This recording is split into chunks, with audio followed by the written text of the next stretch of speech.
All right, it is 5:45, and I'll call to order the regular meeting of Lucia Mar Unified School District Board of Education. Thank you for being here. Let the roll call reflect that everyone is here, save Trustee Pham, who's out ill tonight. I'm looking for a motion to adopt the amended agenda. The agenda now does not include item number 14. I move adoption of the amended regular meeting agenda for Tuesday, March 18th, 2025. I second. It's been moved by Stewart, second by Naomi Bernier, to adopt the agenda. Stewart, Aye. Naomi Vernier, Yes. Fuller, Yes. Kendall, Yes. Santos. Yes. Martin. Yes, motion passes 7-0. You have before you the minutes of March 4th, 2025. We got new page 1 because there was a typo and we want everything to be just right. Does anyone else see any amendments or changes that need to be made to the March 4th, 2025 draft minutes?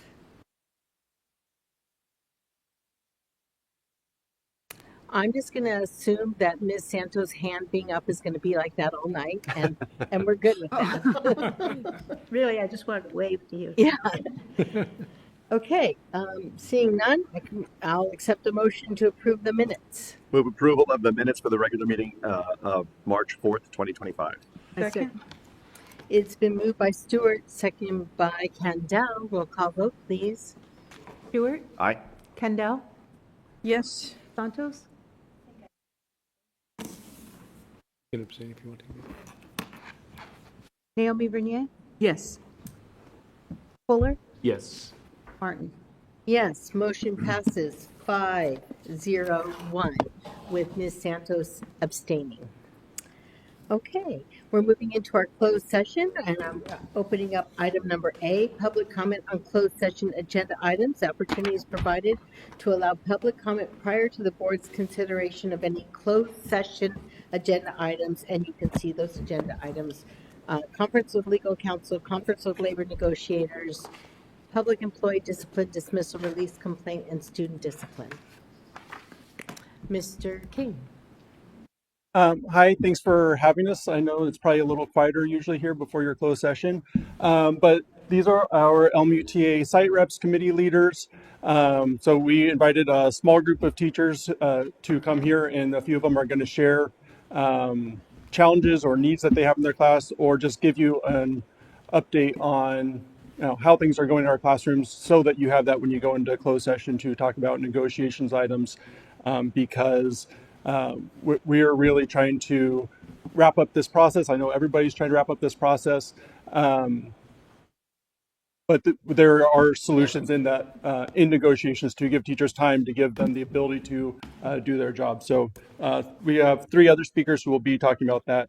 So I passed out a packet. I'm not going to read it to you. You can look through that on your own time. I've tried to reach out and communicate with board members. Generally, board members aren't interested in talking to me. So hopefully this packet can convey some of the information that hasn't been able to be communicated. The first couple of slides are demonstrating or giving our perspective on the district budget when we're in negotiations, and there are small dollar items being tens of thousands of dollars, $13,000 or $48,000, I think, are the 2 items, and we're told that we simply don't have it. Looking at the budget, finding areas where there is significant amounts of money that are budgeted and not spent every year, encouraging the board to have a conversation about how we can better spend that money to serve our students. And then,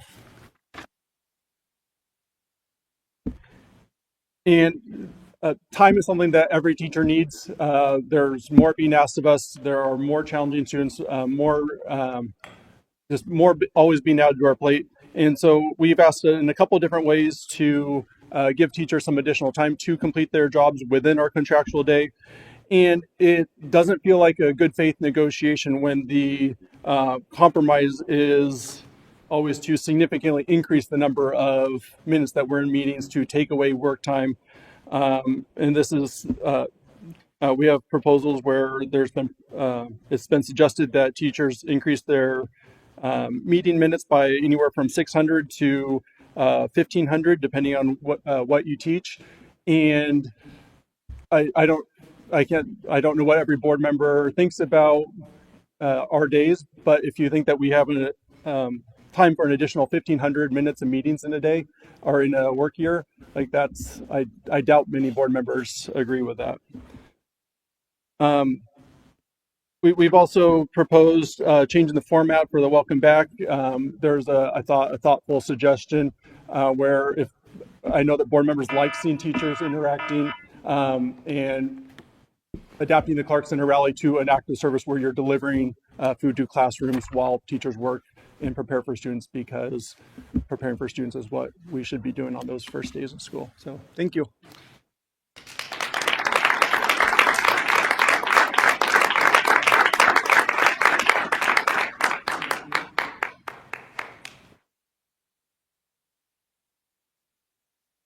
Good evening. My name is Ian Bewley, and I am an elementary school music teacher. I just want to say off the bat that I'm very thankful for the job that I do have here. I'm at 7 different schools throughout the week, and of course, I love every minute of it. The students absolutely love music, and I hope that you're able to see that later on today. I'm very grateful that LuCMR has taken the step to have music and the arts across all the grades in the elementary school. I think that's absolutely amazing. Now, of course, this is not to say that everything is perfect. Nothing is. I'm a bit frustrated that the contract negotiation is still going on. There's another contract negotiations meeting on April 8th, and that's the second to last full month of the school year. And we're not talking about next year's contract. We're talking about this year's, which is going to be wrapping up soon. Another concern I have was an email about late start Monday changes, the negotiation about that. While I appreciate the offer that the district having a second very much needed teacher directed day before the school year starts is very great, it is in no way equal, in my opinion, to the 10 teacher directed late start Mondays that will turn into district led. Not only does this not equate hours wise, a 7.5 an hour contract day versus 10 hours on the late start Monday, but the time in which these days come in are crucial. As a music teacher, I only meet with my music team, even those who teach on the same grade as me, on late start Mondays and minimum days that are across the district, which is not all minimum days, but they are most of them. This is time for us to collaborate on which instruments we'll use, what we are teaching in the next few weeks and months, what materials we'll use, and to make sure that what we are teaching is going to be taught in the next year, but built further, and that we are bridging from last year into this year. Again, I love, it's already kind of a struggle to collaborate with the 10 late start Mondays that we have. I can't fathom what it would be like if we took those away. Again, I love what I do for a living. Seeing the students get excited for music, and even some of them starting a lifelong passion, is amazing to see. However, I don't think it's too much to ask to have a fair contract signed earlier in the year and for us to keep our late start Mondays. Thank you for your time.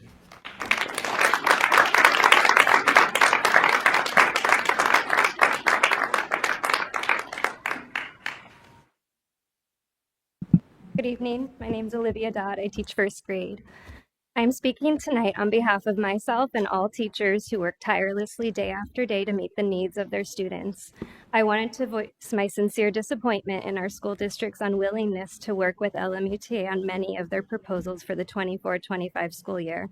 Last Friday was a long rainy day at school, and by the end of the day, I was utterly exhausted from trying my best to manage behaviors all day, which is a whole other issue in itself, and it gets worse every year, while teaching my students to the best of my abilities.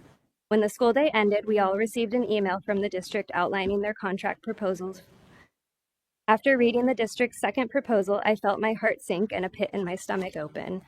The district's second proposal states shifting one non-student contractual day before school starts from district-directed to teacher-directed in exchange for allowing district direction on all late start Mondays. I had to read this a few times to make sure I had read it correctly. We currently only get 10 self-directed LSMs out of 33 or so in the school year. This equates to 10 hours total, and yet the district thinks changing one 7.5-hour workday is equivalent. This math does not add up.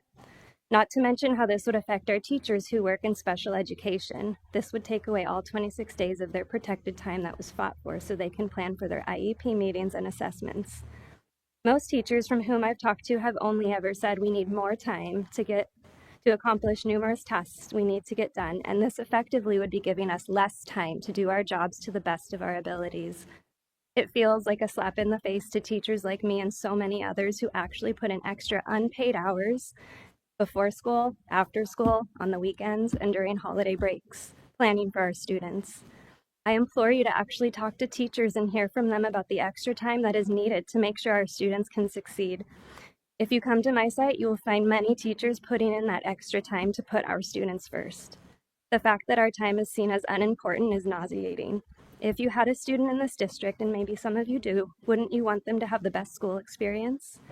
We can't make that happen when we are not given the time or, quite frankly, the respect we deserve. With only 3 months left in this school year, maybe even a little less now, it's unfortunate that we haven't been able to negotiate a tentative agreement. It doesn't make me feel hopeful for future years either. We are seeing teachers leave left and right. SPED in particular has seen a huge increase in vacancies that are left unfilled for months. Not to mention the mass firings of temporary teachers, only to see those same positions get posted shortly after. How does this entice them to want to come back and reapply when the same thing is going to happen to them next year? I was also disappointed with this year's listening tour, which has always been a time for teachers to ask questions and voice concerns. This year, there was no listening. This year, we were given yet another task to do. When are we going to start listening to the needs of our teachers? Thank you for your time.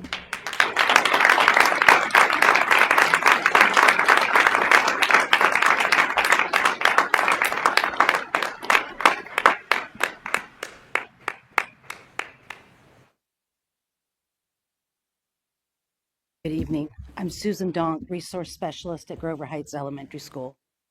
I want to read this again. I've been looking at this when I walked in. Why do we exist? So really it's asking, why do we teachers do what we do? Why are we being asked to do this? And we're choosing to engage. It's very challenging to engage students when we can't work on learning to learn skills, behavior. We don't have systems in place that address the behaviors of these students. Challenge. You can only challenge students from where they are at the moment. And if they're being challenged when they're not even already there, they're not going to learn and they're going to start to have behavior, what we call behavior problems. Inspire. We only inspire when we find out how we motivate these individuals. Every student is different and requires different types of motivation. Lifelong learners. That also is an individual goal.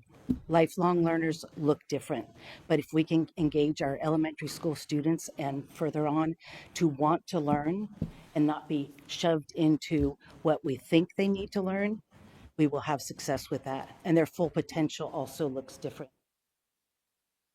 I have worked in this district for 7 years now, always as a resource specialist. I enjoy what I do. I love the school I work at. I have the full support of the administration there and the other teachers that I work with, but the workload is exhausting. I started the year with, I think, 22 students. I can't remember now. Asked for additional staff support last spring. It did not happen. Before I knew it, November 19th, I reached the maximum 28. I'm now working under violation of the Ed Code. As of today, I have 36 students on my caseload. And I know I'm not alone. I don't know what other schools do. I sometimes try to reach out. Why did 40% of the SPED teachers leave this district last June?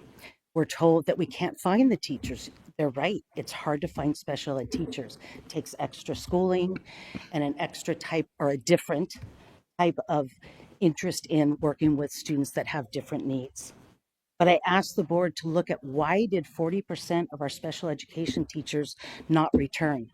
Variety of reasons. I don't know what they are, but that's a lot. And that's a lot to recapture when we're also now saying we need more. We need more than we had last June. So not only are we 40% behind, but we're 10 to 20% behind because we're not able to fill open positions that have been open all year. Special education teachers create and implement individual, that's why there's an I, individual lesson plans, monitor individual progress, adjust individual lesson plans. Got 3 minutes. Okay, thank you. You can wrap up. So just give us a Okay, I'm finish sorry. it up. I didn't practice this. So I think what I want to leave with is to ask the board, as decisions are made, whether that's through negotiations or policies, that you really explore and try to help us find solutions, create solutions to help the working conditions that we are working under so that we can continue to serve this purpose and this mission. Thank you.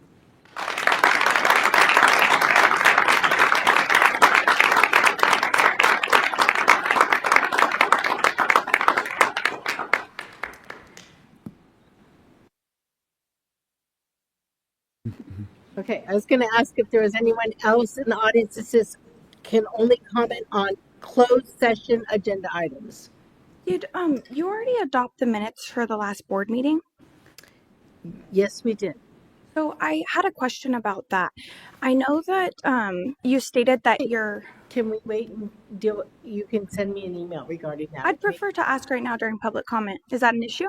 Public comment before closed session is only on closed session items. Okay. We Well, approve the minutes in open session. okay. I appreciate it. I'll bring that up then at that point.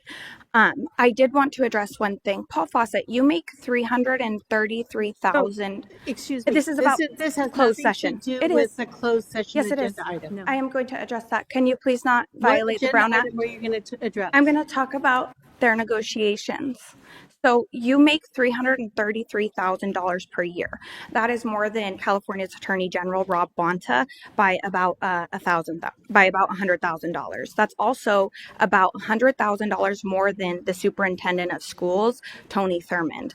I don't understand how you cannot make negotiations in good faith with your employees when you're making so much money, and I don't think that you have grounds to be making the amount that you're making.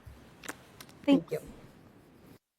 All right, would anyone else in the audience like to provide public comment on the closed session agenda?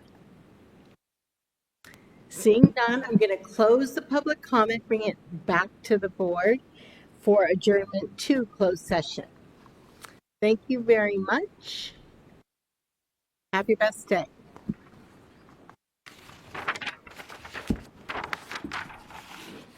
I guess I have to do that.